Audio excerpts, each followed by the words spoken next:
Oke, baiklah. Kita akan masuk ke acara kita yang berikutnya, yaitu tips kesehatan, yang mungkin sebagian besar dari kita juga menunggu-nunggu. Tips kesehatan kita pada sahabat yang indah ini akan dibawakan oleh Dr. Alvin Rantu. Jadi Anda boleh mempersiapkan catatan atau pulpen, sehingga Anda bisa mencatat hal-hal yang mungkin penting yang bisa Anda ulang nanti setelah tips kesehatan ini selesai. Kita undang Dr. Alvin Rantu untuk membawakan tips kesehatan untuk kita semua. Selamat sahabat, salam sehat, saudara-saudaraku yang dikasihi oleh Tuhan. Kita bersama-sama kembali bersama Rumah Sakit Advent Bandung yang mendampingi saudara-saudara ketika kita menghadapi wabah COVID-19 saat ini. Dalam pertemuan yang pertama kita sudah membahas bahwa ketika kita menghadapi virus corona atau COVID-19 ini, Tuhan telah memberikan jalan keluar, yaitu melalui pola hidup sehat kita. Ada 10 hukum kesehatan. Dan pada pertemuan yang kedua saat ini, kita akan mempelajari mulai dari hukum kesehatan yang pertama, yaitu hati yang gembira. Saudaraku yang dikasihi oleh Tuhan, ketika wabah pandemi COVID-19 terjadi outbreak yang sangat luar biasa di dunia ini, bahkan termasuk di Indonesia sudah mengalaminya saat ini.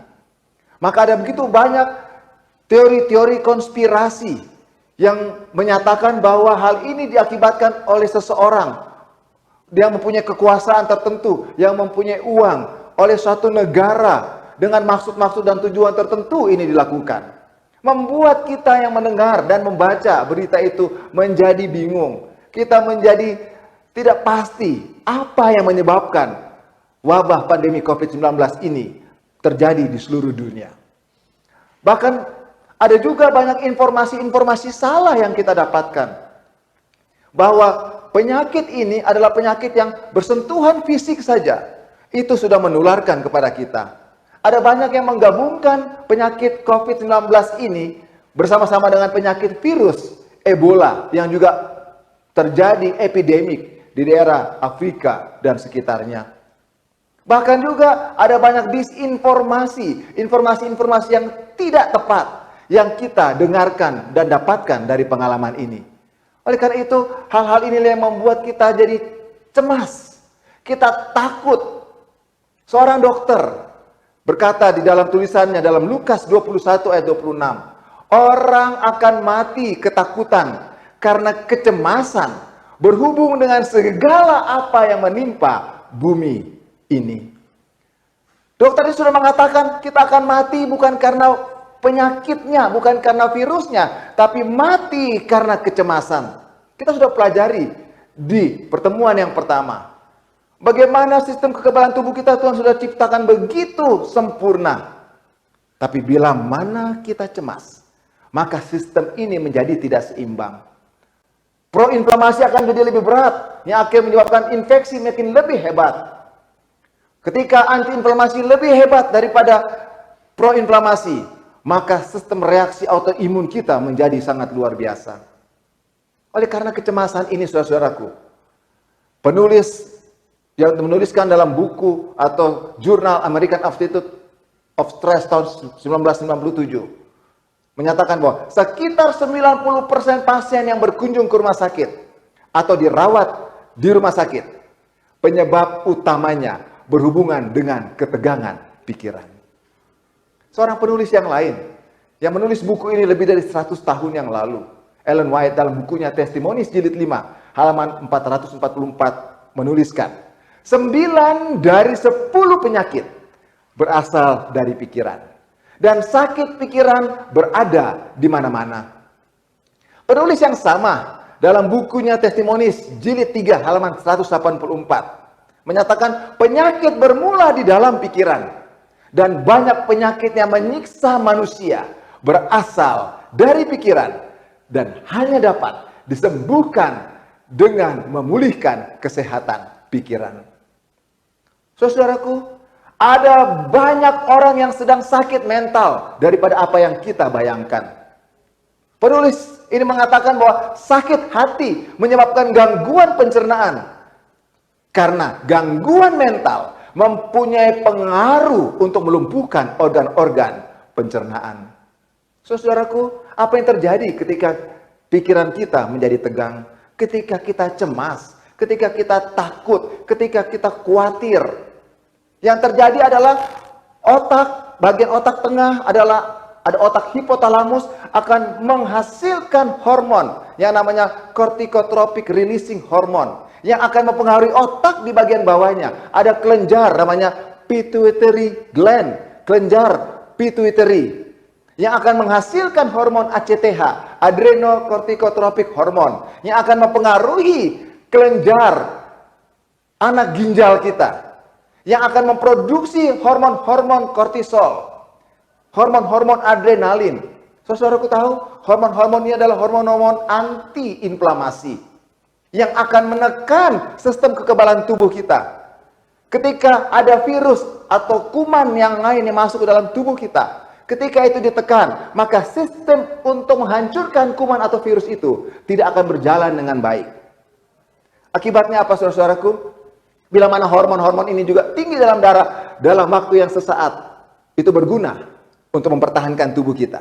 Tapi bila mana dalam waktu yang panjang, itu akan mempengaruhi tubuh kita dan sistem kekebalan tubuh kita akan menjadi tertekan.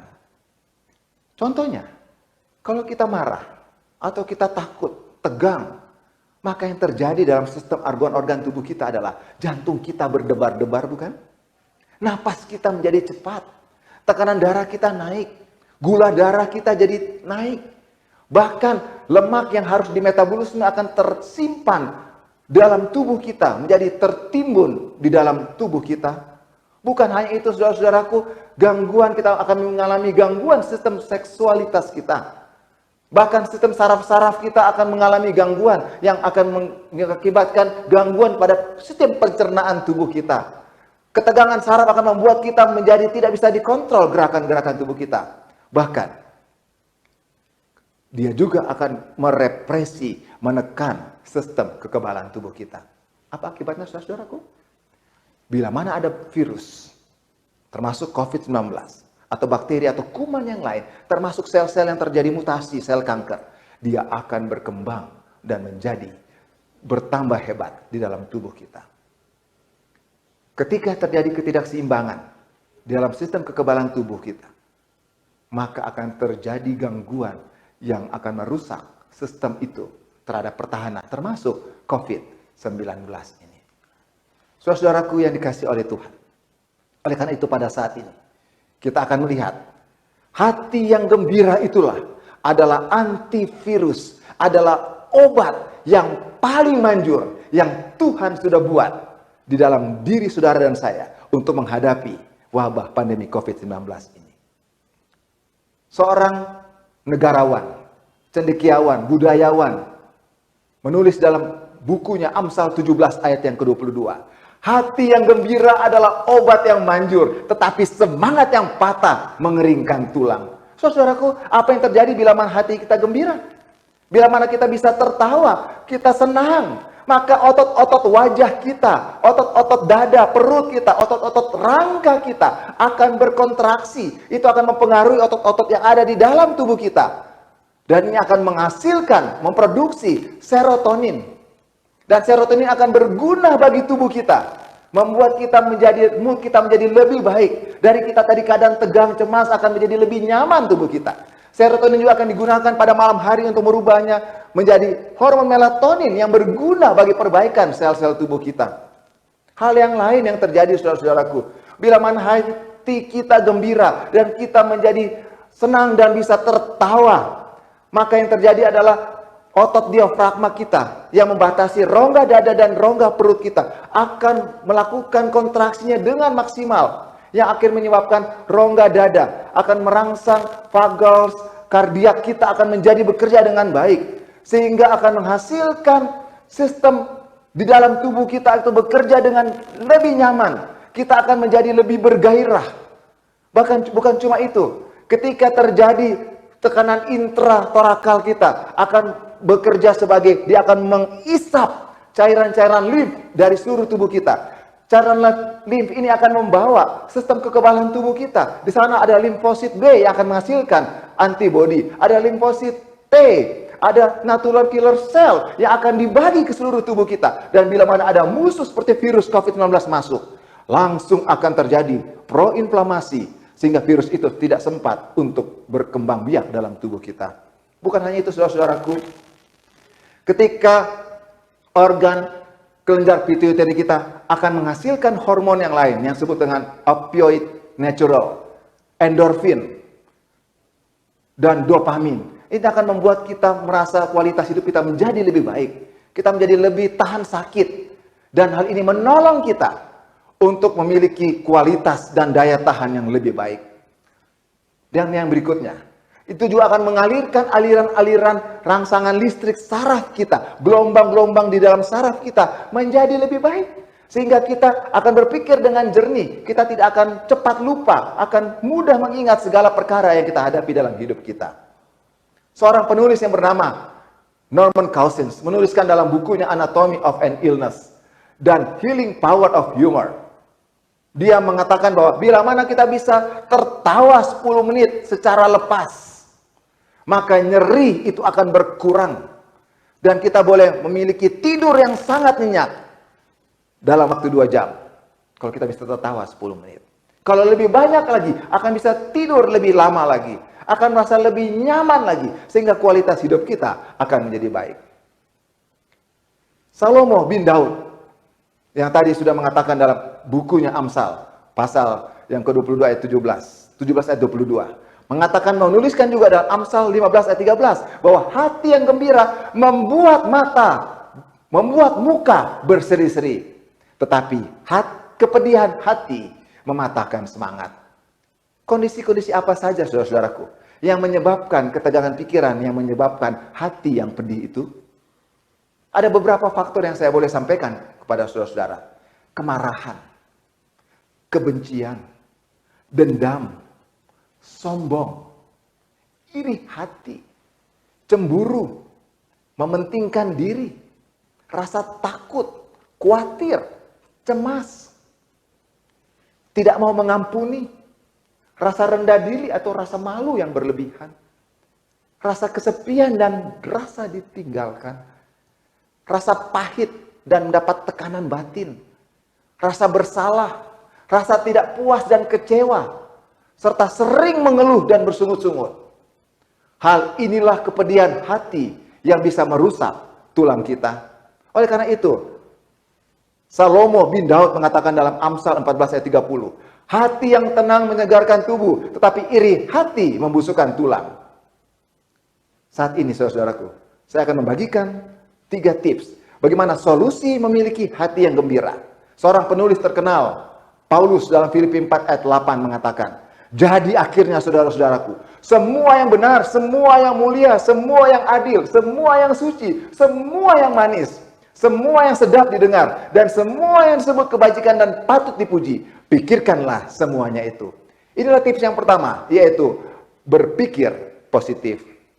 Tips yang kedua, untuk memiliki hati yang gembira, dalam ayat yang ke-6, dikatakan, janganlah hendaknya kamu khawatir tentang apapun juga, tapi nyatakanlah dalam segala hal keinginanmu kepada Allah dalam doa dan permohonan dengan ucapan syukur.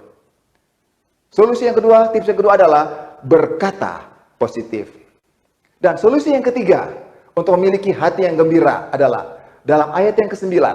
Dan apa yang telah kamu pelajari, apa yang telah kamu terima, dan apa yang telah kamu dengar, dan apa yang kamu lihat dari firman Tuhan, lakukanlah itu.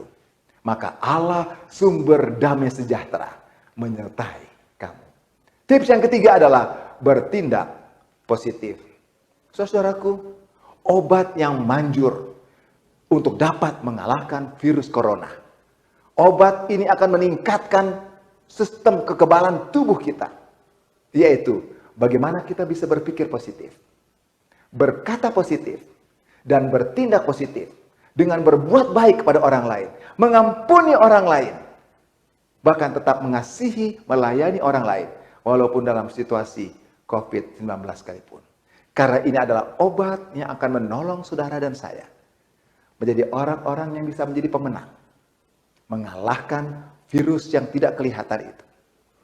Bukan saja dia masuk sampai ke dalam, baru saja sampai di dalam permukaan tubuh kita, dia sudah dikalahkan. Oleh karena apa? Karena hati kita gembira. Karena kita berpikir positif. Karena kita berkata positif. Karena kita bertindak dan melakukan hal-hal yang positif. Kiranya Tuhan memberkati kita dan melindungi kita semuanya, sehingga boleh menjadi berkat bagi orang lain dan menjadi kemuliaan bagi nama Tuhan.